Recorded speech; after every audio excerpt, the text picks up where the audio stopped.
வணக்கம். டிடி தமிழ் செய்திகளுக்காக எழிலன். தலைப்புச் செய்திகள். புல்வாமா தாக்குதலில் மூளையாக செயல்பட்டவர் சுட்டுக் கொலை. அடையாளம் தெரியாத மர்ம நபர்களால் கொல்லப்பட்டதாக தகவல்.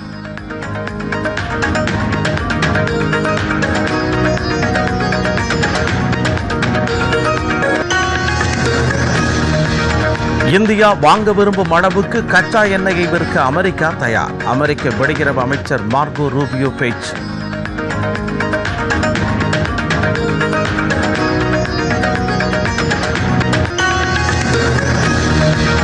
ரயில் பயணத்தின் பொழுது பயணிகள் விழிப்புடன் இருக்க ரயில்வே அமைச்சகம் அறிவுறுத்தல்.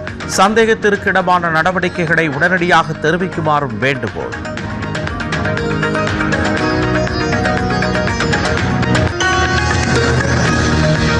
விசிகாவின் வன்னியரசு முஸ்லிம் லீக்கின் ஷாஜகான் இன்று அமைச்சர்களாக பதவியேற்பு.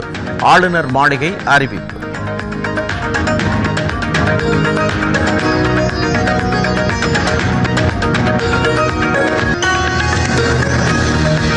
நாடு முழுவதும் பெட்ரோல் டீசல் தட்டுப்பாடில்லை. பெட்ரோலிய அமைச்சகம் மீண்டும் விளக்கம்.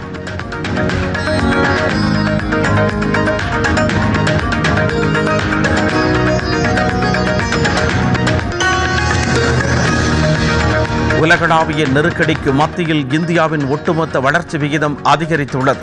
மத்திய வர்த்தக அமைச்சர் பியூஷ் கோயல் பேச்சு.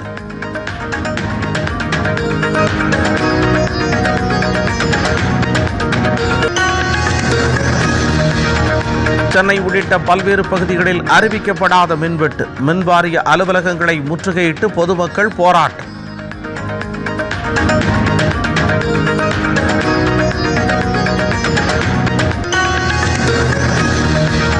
தமிழ்நாடு முழுவதும் சுட்டரிக்கும் வெயிலால் பொதுமக்கள் அவதி. கடலோர மாவட்டங்களில் 4 டிகிரி செல்சியஸ் வரை வெப்பம் உயரும் என எச்சரிக்கை.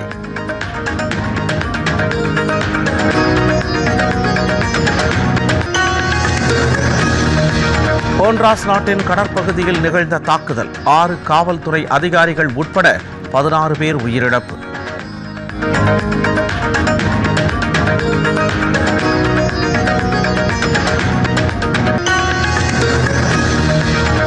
ஐபிஎல் கிரிக்கெட் தொடர் கடைசி லீக் போட்டியில் குஜராத்திடம் தோல்வியடைந்து வெளியேறியது சென்னை சூப்பர் கிங்ஸ்.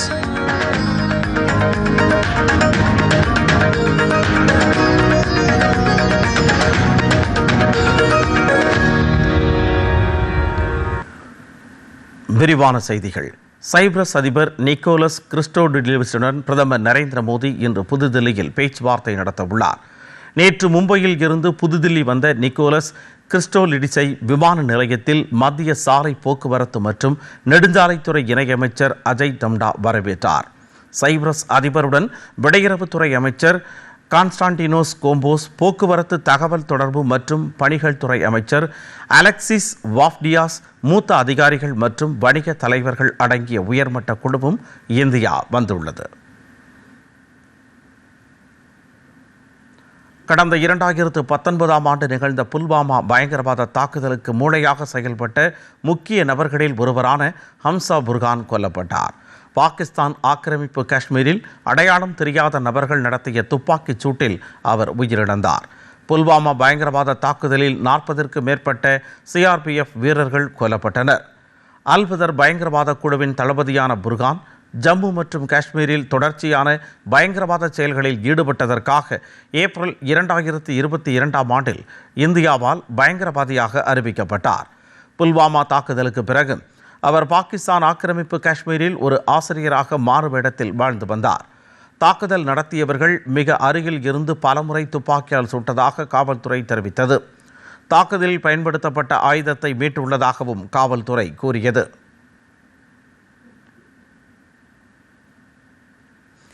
அடுத்த மாதம் 1 தேதி புதுதில்லியில் நடைபெறவிருந்த முதல் சர்வதேச பெருவிலங்கு கூட்டமைப்பு உச்சி மாநாடு ஒத்திவைக்கப்பட்டுள்ளது. இந்த உச்சி மாநாடு 4வது இந்தியா ஆப்பிரிக்கா மன்ற உச்சி மாநாட்டுடன் இணைந்து ஏற்பாடு செய்யப்பட்டு வந்தது. முதல் சர்வதேச பெருவிலங்கு கூட்டமைப்பு உச்சி மாநாட்டையும் பிற்காலத்தில் கூட்ட முடிவு செய்யப்பட்டுள்ளதாக சுற்றுச்சூழல், வனம் மற்றும் காலநிலை மாற்ற அமைச்சகம் ஓர் அறிக்கையில் தெரிவித்துள்ளது. ஆப்பிரிக்க ஒன்றியத்தின் தலைவர் மற்றும் ஆப்பிரிக்க ஒன்றிய ஆணையத்துடன் கலந்து ஆலோசித்து 4வது இந்தியா ஆப்பிரிக்கா மன்ற உச்சி மாநாட்டை பிற்காலத்தில் கூட்டுவது என முடிவு செய்யப்பட்டது. இதனைத் தொடர்ந்து பங்கேற்கும் நாடுகள் மற்றும் சம்பந்தப்பட்ட தரப்பினருடன் கலந்து ஆலோசித்த பிறகு உச்சி மாநாட்டிற்கான புதிய தேதிகள் உரிய நேரத்தில் அறிவிக்கப்படும் என்று தெரிவிக்கப்பட்டுள்ளது. புலி, சிங்கம், சிறுத்தை, பனிச்சிறுத்தை, சிவிங்கி புலி உள்ளிட்ட உலகின் 7 முக்கிய பெருவிலங்குகளை பாதுகாப்பதை இந்த மாநாடு முதன்மையாக கொண்டுள்ளது. பெருவிலங்கு இனங்களை வேட்டையாடுவதில் இருந்து பாதுகாத்தல், அவற்றின் வாழ்விடங்களை மேம்படுத்துதல் இதன் சிறப்பம்சமாகும். உலகெங்கிலும் உள்ள 96 பெரிய பூனைகள் வாழும் நாடுகளின் பிரதிநிதிகள், சர்வதேச அமைப்புகள் மற்றும் நிபுணர்கள் இதில் பங்கேற்பார்கள். இந்தியா வாங்க விரும்பும் அளவுக்கு கச்சா எண்ணெயை விற்க அமெரிக்கா தயாராக உள்ளதாக அமெரிக்க வெளியுறவு அமைச்சர் மார்கோ ரூபியோ தெரிவித்துள்ளார். ஸ்வீடன் மற்றும் இந்தியாவுக்கான தனது பயணத்தை தொடங்குவதற்கு முன் செய்தியாளர்களிடம் பேசிய அவர், ஹார்முஸ் நீரிணை மூடப்பட்டதன் காரணமாக உயர்ந்து வரும் எரிசக்தி விலைகளால் இந்தியா பாதிக்கப்படுவது குறித்த கேள்விக்கு பதிலளித்த பொழுது இதனை தெரிவித்தார்.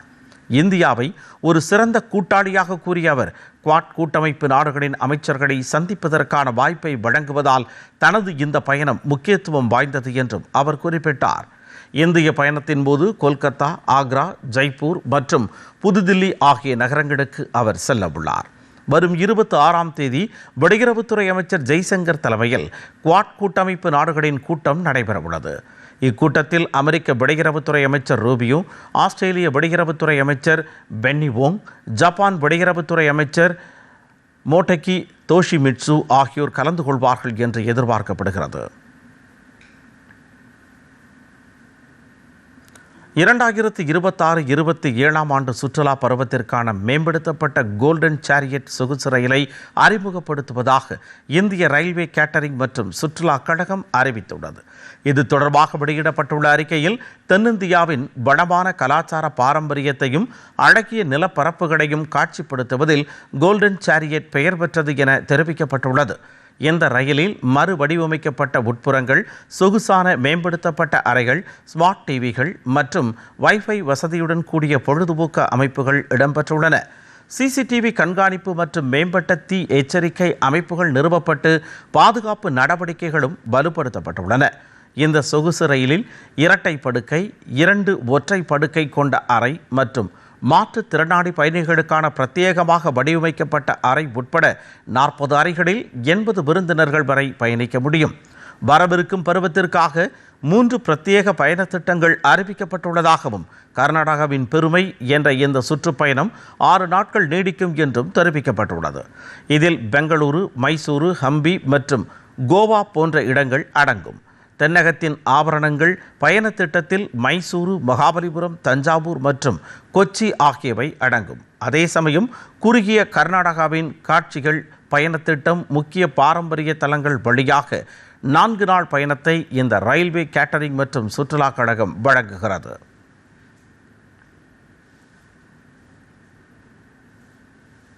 தலைநகர் தில்லியில் பருவமழை தொடங்குவதற்கு முன்பாகவே 75 அரசு பள்ளிகளில் மழைநீர் சேகரிப்பு அமைப்புகளை புதுப்பித்து செயல்பாட்டிற்கு கொண்டு வரும் ஒரு முக்கிய முன்னெடுப்பை தில்லி அரசு மேற்கொண்டுள்ளது.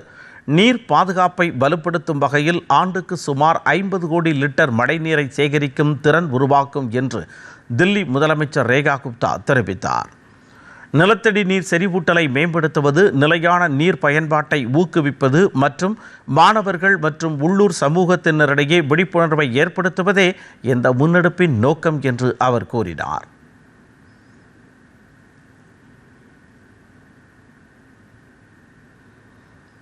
ஒரு சிறிய இடைவேளைக்கு பின் செய்திகள் தொடரும். டெய்லர் அண்ணா வணக்கம். 2 ட்ரெஸ் தைக்கணும். ஓகே, இது மாதிரி. டெய்லர் அண்ணா 4 நாள்ல பார்ட்டி கண்டிப்பா ரெடி ஆயிடும்ல? ரெடி ஆயிடும். எப்படி? ஃபேஷன் மாறும் எப்பவும். உஷா எப்பவுமே. ரயில் பயணத்தின் பொழுது பயணிகள் விழிப்புடன் இருக்குமாறும், ரயில் வளாகத்தில் ஏதேனும் சந்தேகத்திற்கிடமான நடவடிக்கைகள் அல்லது நபர்களை கண்டால் 139 என்ற உதவி எண் மூலம் உடனடியாக தெரிவிக்குமாறும் ரயில்வே அமைச்சகம் கேட்டுக்கொண்டுள்ளது. புதுதில்லியில் உள்ள ரயில் பவனில் அமைச்சர் அஸ்வினி வைஷ்ணவ் தலைமையில் ரயில்வே துறை சார்பான உயர்மட்ட பாதுகாப்பு ஆய்வுக் கூட்டம் நடைபெற்றது.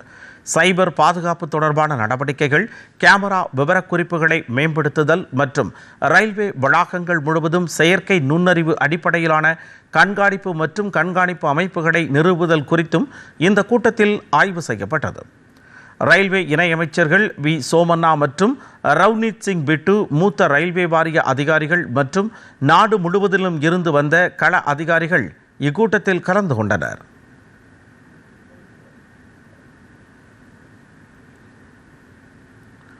நாடு முழுவதும் பெட்ரோல், டீசல் தட்டுப்பாடின்றி விநியோகம் செய்யப்பட்டு வருவதாக பெட்ரோலிய அமைச்சகம் தெரிவித்துள்ளது. இது தொடர்பாக புதுதில்லியில் செய்தியாளர்களிடம் பேசிய அந்த அமைச்சகத்தின் இணைச் செயலாளர் சுஜாதா சர்மா, மேற்காசிய சூழல் மோசமடைந்து வரும் நிலையிலும் அனைத்து இடங்களிலும் குடிமக்களுக்கு பெட்ரோல், டீசல் மற்றும் எல்பிஜி தட்டுப்பாடின்றி கிடைப்பதை உறுதி செய்ய நடவடிக்கை மேற்கொள்ளப்பட்டுள்ளதாக கூறினார். தங்கு தடையின்றி பெட்ரோல், டீசல் விநியோகம் செய்யப்படுவதால் வாடிக்கையாளர்கள் அச்சமடையாமல் ஒரே நேரத்தில் அதிக அளவில் எரிபொருளை வாங்கி சேமிக்க வேண்டாம் என்றும் அறிவுறுத்தியுள்ளார்.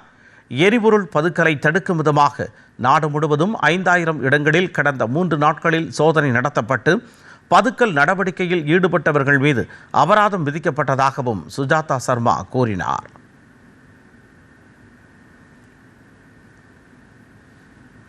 உத்தரப்பிரதேச மாநிலம் முழுவதும் கடும் வெப்ப அலையின் பிடியில் சிக்கி தவித்து வருகிறது. கடந்த 5 நாட்களாக உத்தரப்பிரதேச மாநிலத்தில் சுமார் 47 டிகிரி செல்சியஸ் வரை வெப்பம் பதிவாகி நாட்டின் மிக அதிகபட்ச வெப்பம் பதிவான இடமாக உள்ளது. இதனால் மக்கள் மிகுந்த சிரமத்திற்கு ஆளாகியுள்ளனர். குளிர்சாதன அறைகளில் கூட அதிக வெப்பம் காணப்படுகிறது. பெரும்பாலான இடங்களில் வெப்பநிலை 45 டிகிரி செல்சியஸை தாண்டியுள்ளது. பாண்டா, பிரயாக்ராஜ், வாரணாசி உள்ளிட்ட பகுதிகளில் பதிவான அதிக வெப்பநிலை காரணமாக அந்நகரின் இயல்பு வாழ்க்கை முற்றிலும் பாதிக்கப்பட்டுள்ளது. மாநில தலைநகரான லக்னோவிலும் அதிக வெப்பம் பதிவாகியுள்ளது. இரவு நேரங்களிலும் வெப்பநிலை 30 டிகிரியை தாண்டுவதால் மக்கள் தூக்கமின்றி தவித்து வருகின்றனர். மாநிலத்தின் சில பகுதிகளில் கடும் வெப்ப அலை வீசக்கூடும் என வானிலை ஆய்வு மையம் எச்சரித்துள்ளது.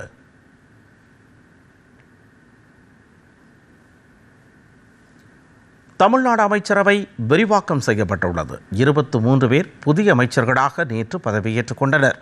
அது குறித்த ஒரு விரிவான செய்தி தொகுப்பை தற்பொழுது பார்க்கலாம்.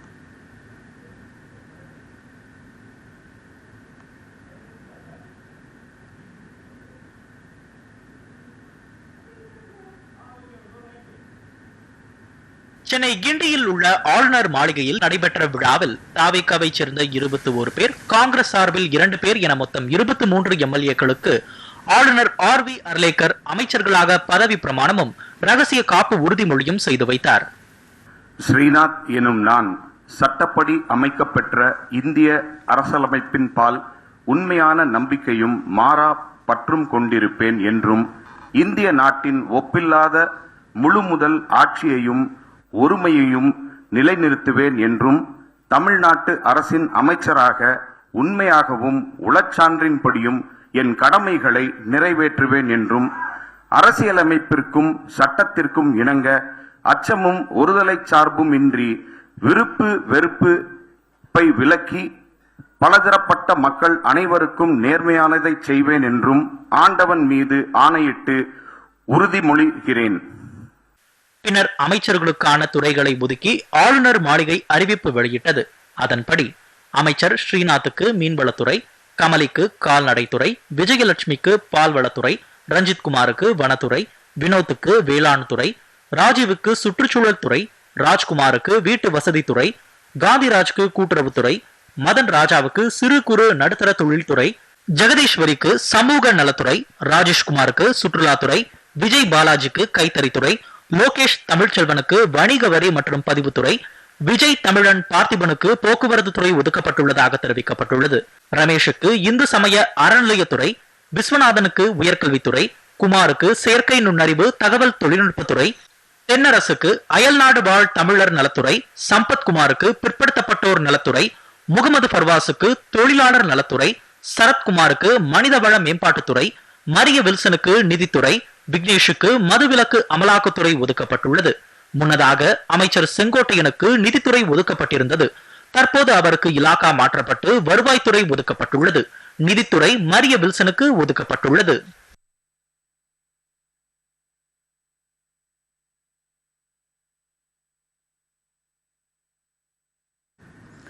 தமிழக அமைச்சரவையில் காங்கிரஸ் இடம்பெற்றுள்ளதன் மூலம் தமிழகத்தில் பல்லாண்டுகளுக்கு பிறகு கூட்டணி அரசு உருவாகியுள்ளது. தமிழக அமைச்சரவையில் காங்கிரஸ் கட்சியைச் சேர்ந்த ராஜேஷ்குமார் மற்றும் விஸ்வநாதன் ஆகிய இருவருக்கும் இடம் அளிக்கப்பட்டுள்ளது. இதன் மூலம் 59 ஆண்டுகளுக்கு பிறகு தமிழக அமைச்சரவையில் காங்கிரஸ் இடம் பிடித்துள்ளது.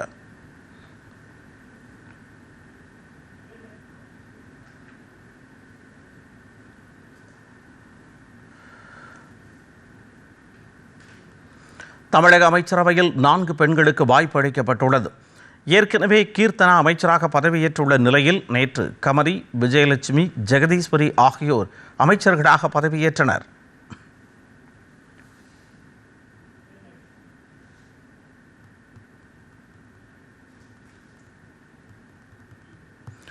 சிறுபான்மையினர் 3 பேருக்கு அமைச்சர் பதவி வழங்கப்பட்டுள்ளது. மேலும் 7 பட்டியல் சமூகத்தினருக்கும் அமைச்சரவையில் வாய்ப்பு அளிக்கப்பட்டுள்ளது. அமைச்சரவையில் சென்னை மற்றும் மேற்கு மண்டலங்களைச் சேர்ந்தவர்கள் அதிக அளவில் இடம் பிடித்துள்ளது குறிப்பிடத்தக்கது.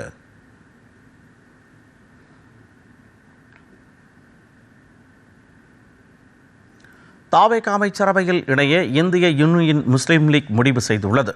பாபநாசம் தொகுதி எம்எல்ஏ ஷாஜகான் அமைச்சரவையில் இடம்பெறுவார் என அக்கட்சியின் தலைவர் காதர் மொய்தீன் அறிவித்துள்ளார். சென்னை மண்ணடியில் செய்தியாளர்களிடம் பேசிய அவர் அமைச்சரவையில் IUML இடம்பெறும் என்றார்.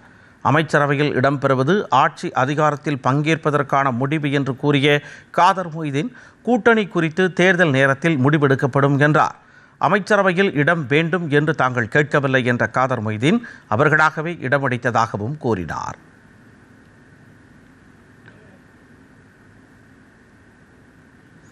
இதனையடுத்து இந்திய யூனியன் முஸ்லீம் லீக் தலைவர்கள் முதலமைச்சர் ஜோசப் விஜயை தலைமைச் செயலகத்தில் சந்தித்து அமைச்சரவையில் இடம்பெறும் தங்களது முடிவை தெரிவித்தனர்.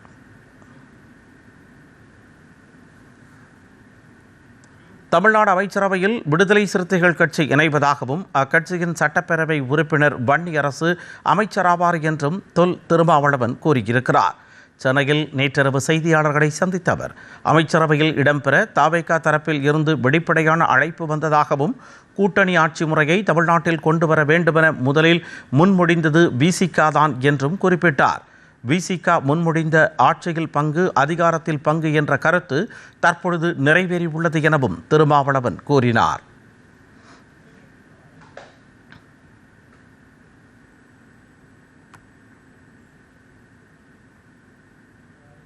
இந்திய யூனியன் முஸ்லீம் லீக் மற்றும் விடுதலை சிறுத்தைகள் கட்சி ஆகிய 2 கட்சிகளும் தாவேகா தலைமையிலான இந்த அமைச்சரவையில் இடம்பெற வேண்டும் என்கிற வெளிப்படையான அழைப்பை அடுத்து எமது கட்சியின் பொதுச் செயலாளர்கள் உள்ளிட்ட முன்னணி பொறுப்பாளர்களோடு கலந்தாய்வு செய்தோம். பெரும்பான்மையானோரின் கருத்தின் அடிப்படையில் இந்த அமைச்சரவையில் இடம்பெறுவது என்கிற முடிவை எடுத்திருக்கிறோம்.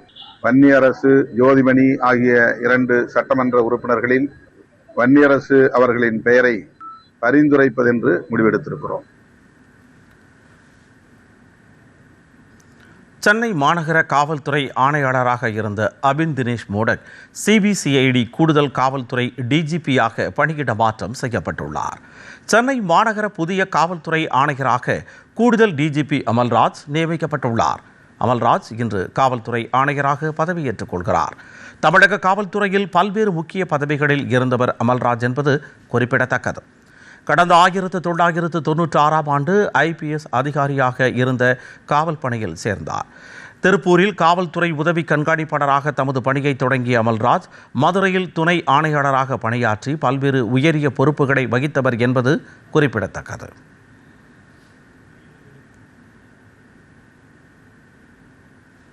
ஒரு சிறிய இடைவெளிக்கு பின் செய்திகள் தொடரும். டெய்லர் அண்ணா வணக்கம். 2 ட்ரெஸ் தைக்கணும். ஓகே, இது மாதிரி டெய்லர் அண்ணா 4 நாள்ல பார்ட்டி கண்டிப்பா ரெடி ஆயிடும்ல? ரெடி ஆயிடும். எப்படி? ஃபேஷன் மாறும் எப்பவும். உஷா எப்பவுமே. சென்னையை ஒட்டியுள்ள திருவொற்றியூர், எண்ணூர், மணலி போன்ற இடங்களில் கடந்த சில தினங்களாக பகல் மற்றும் இரவு நேரங்களில் அடிக்கடி மின்தடை ஏற்பட்டு வருகிறது. சில நேரங்களில் 1 மணி முதல் 4 மணி வரை மின்சாரம் துண்டிக்கப்படுவதால் முதியவர்கள், நோயாளிகள், குழந்தைகள் உள்ளிட்டோர் பெரும் சிரமத்திற்கு ஆளாகின்றனர். இந்நிலையில் திருவொற்றியூர், பிம்கோ நகர், பாரத் நகர், பாரதியார் நகர், அம்பேத்கர் நகர், ஸ்ரீரங்கம் நகர் உள்ளிட்ட பகுதிகளில் காலை முதலே பகல் நேரங்களில் மின்வெட்டு ஏற்பட்டது. நேற்று இரவும் 3 மணி நேரத்திற்கு மேலாக தொடர்ந்து மின்தடை ஏற்பட்டது. இதனால் ஆத்திரமடைந்த பெண்கள் திருவொற்றியூர் அஜாக்ஸ் பேருந்து நிலையம் அருகே உள்ள மின்வாரிய அலுவலகத்தை முற்றுகையிட்டு அங்கு பணியில் இருந்த ஊழியர்களிடம் வாக்குவாதம் செய்தனர். இதையடுத்து மின்தடை சரி செய்யப்பட்டது.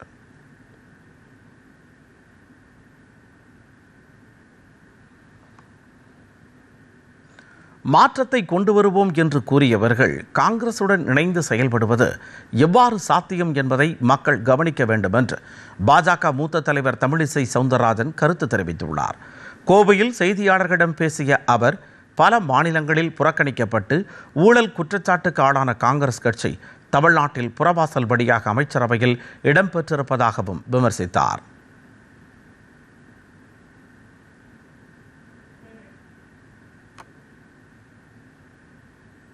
எந்த தீய சக்தியை எதிர்த்து போராடுகிறோம் என்று சொன்னார்களோ அந்த தீய சக்தியின் ஒரு பங்காக இருந்தவர்களோடு சேர்ந்து இன்று ஆட்சி அமைத்திருக்கிறார்கள். காங்கிரஸ் புறவாசல் வழியாக அவர்கள் இன்று அமைச்சராகி இருக்கிறார்கள்.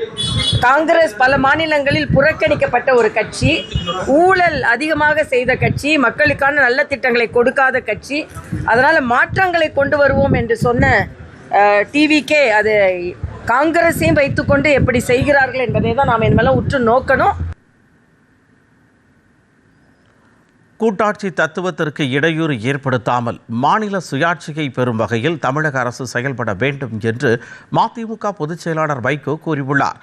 மதுரையில் செய்தியாளர்களிடம் பேசிய அவர், மத்திய அரசின் அழுத்தத்திற்கு அடிபணிந்து மும்மொழி கொள்கையை தமிழக அரசு அனுமதித்தால் மீண்டும் ஒரு மொழிப்போர் உருவாகும் என்று எச்சரிக்கை விடுத்தார்.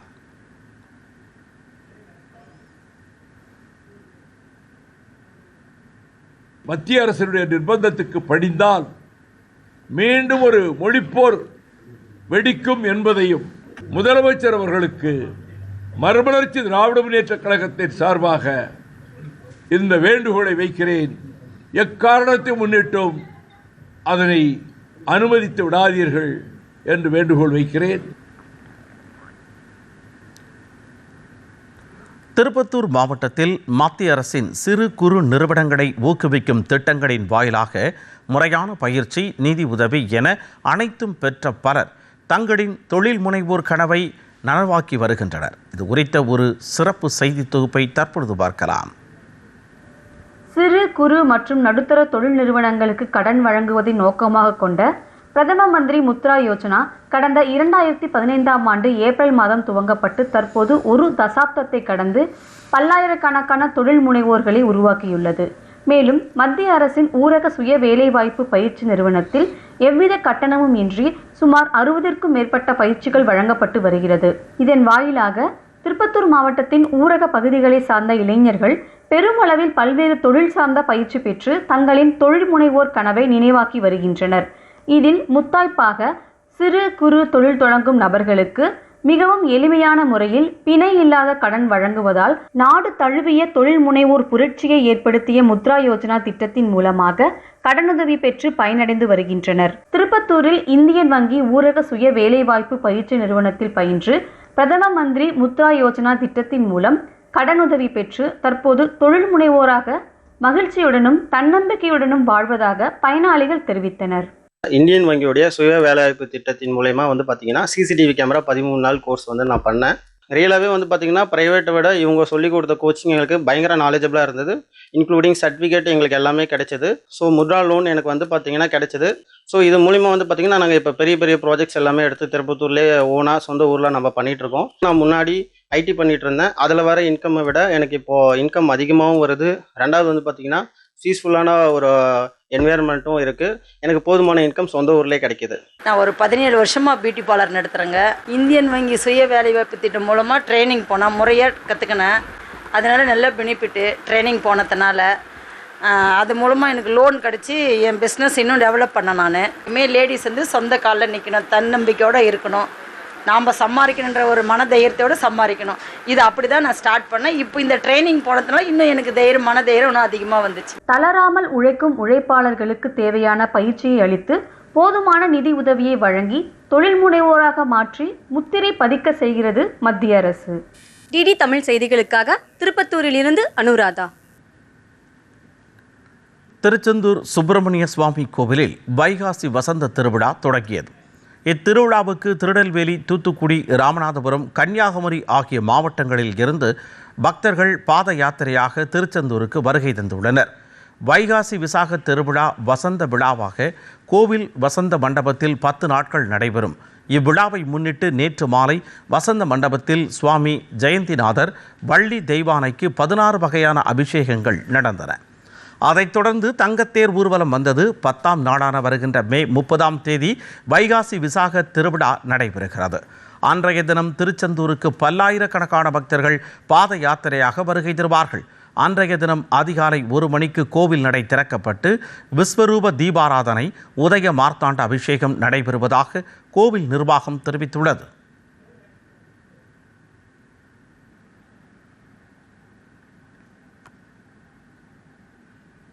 மதுரை திருப்பரங்குன்றத்தில் உள்ள சுப்பிரமணிய சுவாமி திருக்கோவிலில்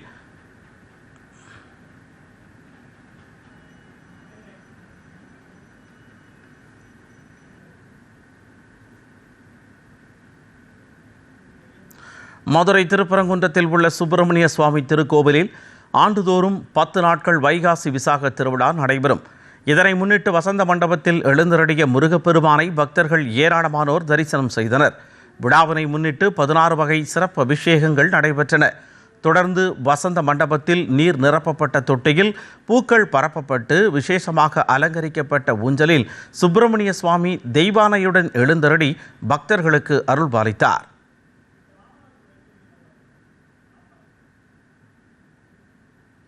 ராமநாதபுரம் மாவட்டம் திருவாடானையில் ஸ்நேகவல்லி அம்பாள் உடனுரை ஆதிரத்தீஸ்வரர் கோயிலில் வைகாசி விசாக பெருவிழா இன்று கொடியேற்றத்துடன் தொடங்கியது.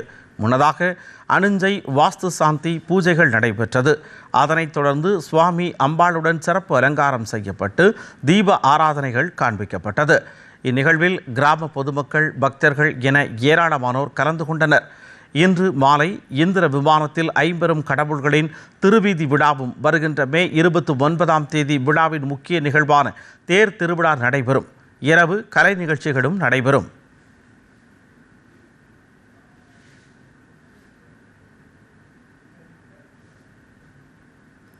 ஹோண்ட்ராஸ் கடற்கரை பகுதியில் நடைபெற்ற 2 தனித்தனி தாக்குதல்களில் 6 காவல்துறை அதிகாரிகள் உட்பட 16 பேர் கொல்லப்பட்டனர்.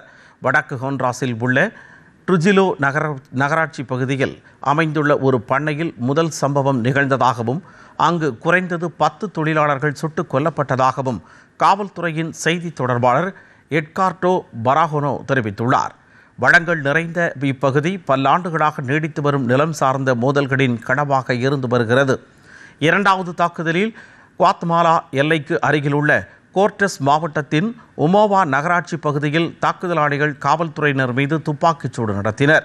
துப்பாக்கி ஏந்திய நபர்கள் நடத்திய துப்பாக்கிச் சூட்டில் ஒரு மூத்த அதிகாரி உட்பட 6 காவல்துறை அதிகாரிகள் உயிரிழந்தனர்.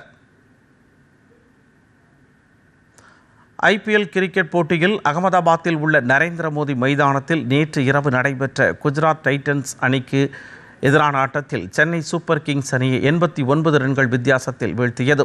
டாஸ் வென்ற சென்னை சூப்பர் கிங்ஸ் அணி பந்து வீச தேர்வு செய்தது. அதனைத் தொடர்ந்து முதலில் பேட்டிங் செய்த குஜராத் டைட்டன்ஸ் அணி நிர்ணயிக்கப்பட்ட 20 ஓவர்களில் 4 விக்கெட் இழப்பிற்கு 229 ரன்களை குவித்தது. அதிகபட்சமாக சாய் சுதர்சன் 84 ரன்களும், அவரைத் தொடர்ந்து சுப்மன் கில் 64 ரன்களும் எடுத்தனர். ஜோஸ் பட்லர் 57 ரன்களுடன் ஆட்டமிழக்காமல் களத்தில் இருந்தார்.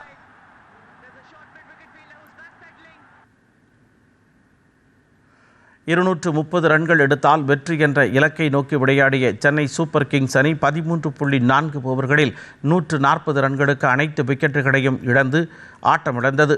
அதிகபட்சமாக சிவம் துபே 47 ரன்கள் எடுத்தார்.